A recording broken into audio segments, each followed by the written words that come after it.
उद्धव ठाकरे आज मोठी पत्रकार परिषद घेणार आहेत। उद्धव ठाकरेंची ही महापत्रकार परिषद असणार आहे। दुपारी 4 वाजता वरळी स्पोर्ट्स कॉम्प्लेक्सच्या डोममध्ये ही पत्रकार परिषद घेण्यात येणार आहे। नार्वेकरांनी निकाल देताना सर्व मर्यादा ओलांडल्यात आणि त्यामुळे त्यांनी दिलेल्या निकालाची कायदेतज्ञ जनतेच्या उपस्थितीत चिरफाड करणार असल्याचा दावा राऊतांनी केला। तेव्हा आजची पत्रकार परिषद म्हणजे एक प्रकारे जनता न्यायालय असेल, सत्य ऐकून विचार करा असं ठाकरे गटाकडून या पत्रकार परिषदेबद्दल सांगण्यात येत आहे।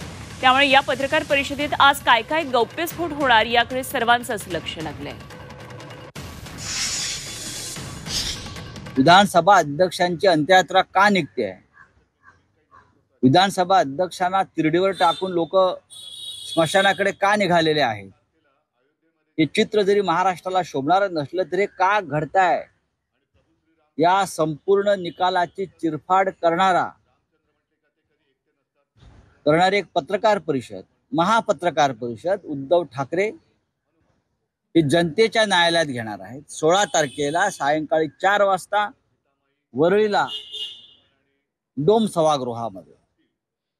सभागृहामध्ये अनेक मान्यवर उपस्थित असतील।